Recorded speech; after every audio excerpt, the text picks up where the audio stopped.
दुनिया में मनुष्य का सबसे बड़ा शत्रु और सबसे बड़ा मित्र दोनों ही उसका मन है। मन को काबू में रखना कठिन है लेकिन नामुमकिन नहीं। मनुष्य के जीवन का हर पहलू उसके मन से प्रभावित होता है, चाहे वह उसकी सोच हो, कार्य करने की क्षमता हो या फिर जीवन की दिशा। सब कुछ मन की स्थिरता पर निर्भर करता है। यदि मन शांत और संतुलित है तो जीवन में सफलता प्राप्त करना आसान हो जाता है, लेकिन यदि मन असंतुलित और विचलित है तो हर कार्य चुनौतीपूर्ण बन जाता है। इस कहानी का उद्देश्य इस गहरे सत्य को उजागर करना है कि मन को नियंत्रित करना क्यों महत्वपूर्ण है और इसे कैसे नियंत्रित किया जा सकता है। मनुष्य का मन एक अद्वितीय शक्ति है जो उसे अन्य प्राणियों से अलग करती है। यह मन ही है जो विचारों, इच्छाओं और भावनाओं का स्रोत है, लेकिन यही मन अगर नियंत्रण से बाहर हो जाए तो यह व्यक्ति के लिए सबसे बड़ी बाधा बन सकता है। प्राचीन समय से ही विभिन्न गुरुओं और संतों ने मन की इस शांति को पहचाना और इसे नियंत्रित करने के तरीकों पर विचार किया। वे समझते थे कि मनुष्य के जीवन हर पहलू, चाहे वह शारीरिक हो या मानसिक हो या आध्यात्मिक, मन की स्थिरता पर निर्भर करता है। इस वीडियो में हम मन की प्रकृति और उसे समझने की कोशिश करेंगे। हम यह भी जानेंगे कि कैसे मनुष्य का मन उसे विभिन्न दिशाओं में खींचता है और इसे कैसे एकाग्र से दूर करता है। ध्यान या मेडिटेशन प्राचीन समय से ही एक महत्वपूर्ण साधना रही है जिसके उद्देश्य मन को शुद्ध और एकाग्र करना है। ध्यान के माध्यम से मन को शांत और संतुलित किया जा सकता है।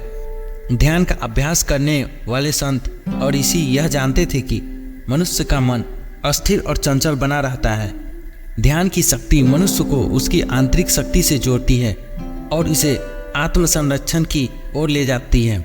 इस वीडियो में हम ध्यान की विभिन्न विधियों को, उसे लाभों और उसे सही ढंग से करने की तरीकों पर चर्चा करेंगे। साथ ही हम यह भी जानेंगे कि ध्यान की प्रक्रिया में किस समस्याओं का सामना करना पड़ सकता है और उन्हें कैसे दूर किया जा सकता है।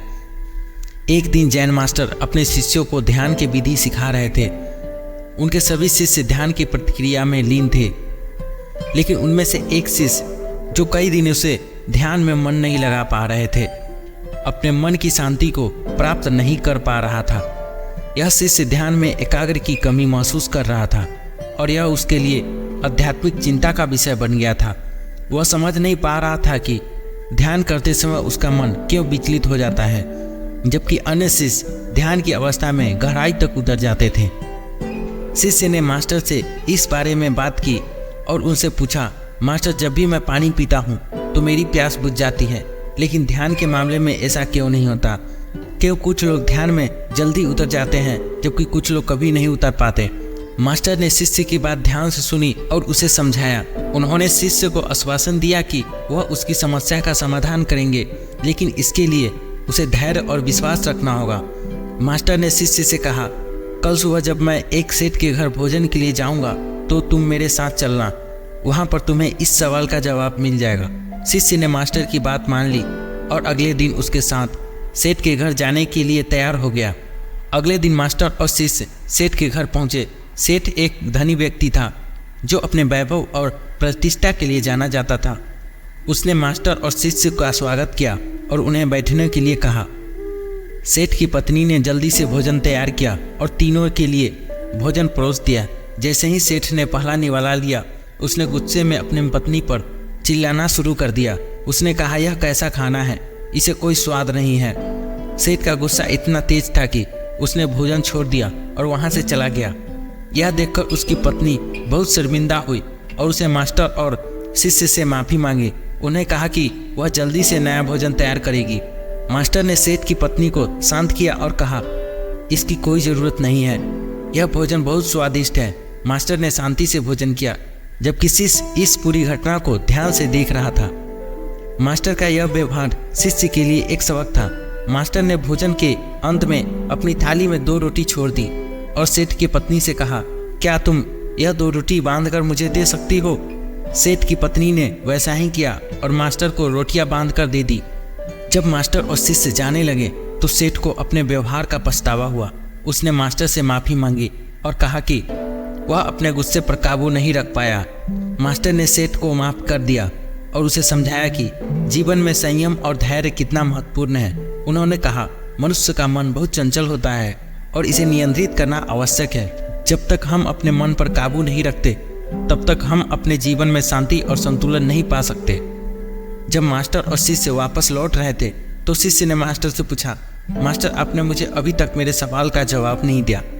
मास्टर ने मुस्कुराते हुए कहा, शिष्य आज तुमने देखा, उसमें ही तुम्हारे सवाल का जवाब छिपा है। सेठ का गुस्सा उसकी प्यास थी जो नहीं बुझ रही थी। वह असंतुलित और अशांत था, इसलिए उसे भोजन में स्वाद नहीं आया, लेकिन मैंने वही भोजन शांति से किया और उसे आनंद लिया। इसका मतलब यह है कि समस्या भोजन में नहीं थी बल्कि सेठ के मन में थी।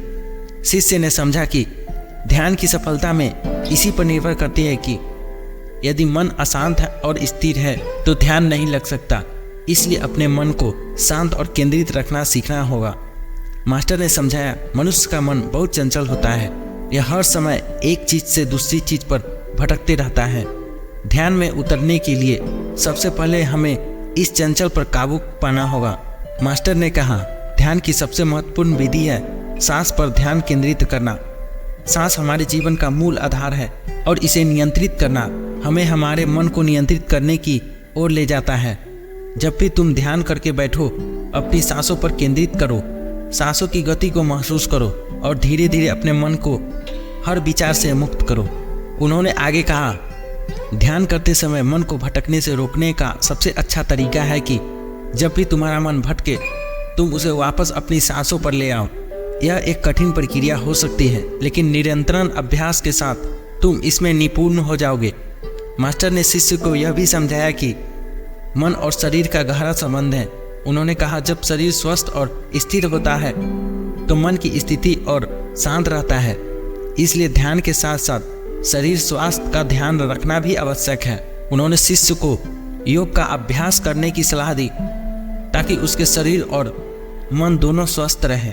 मास्टर ने कहा, योग और प्राणायाम के माध्यम से तुम अपने शरीर और मन को एक नई ऊर्जा प्रदान कर सकते हो जो तुम्हारे ध्यान को गहरा और अधिक प्रभाव बना देगा। समय के साथ शिष्य ने मास्टर के निर्देशों का पालन करना शुरू किया। हर दिन वह नियमित रूप से ध्यान करने लगा और धीरे धीरे महसूस किया कि उसका मन शांत हो रहा है।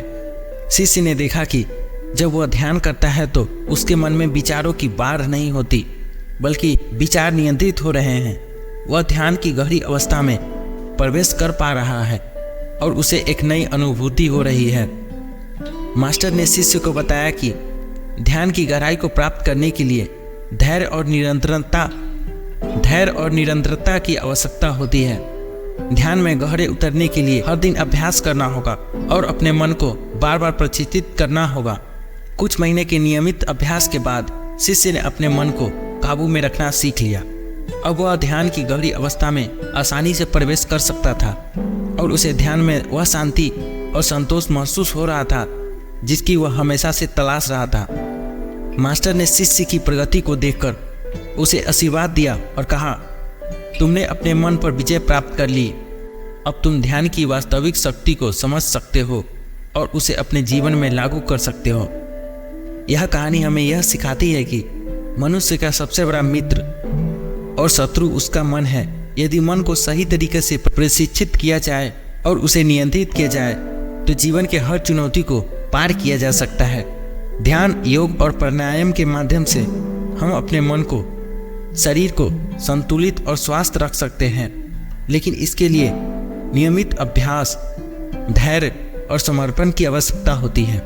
यह कहानी यह भी दर्शाती है कि सफलता केवल उस व्यक्ति को मिलती है जो अपने मन को केंद्रित रखता है और धैर्यपूर्वक अपनी यात्रा जारी रखता है। जब हम अपने मन को काबू में रखते हैं तो हम अपने जीवन में हर क्षेत्र में सफलता प्राप्त कर सकते हैं और अपने अस्तित्व के वास्तविक उद्देश्य को समझ सकते हैं। दोस्तों, आपको यह कहानी कैसा लगा कमेंट करके जरूर बताइएगा। मिलते हैं फिर से अगले वीडियो में किसी अगले कहानी के साथ। जय हिंद।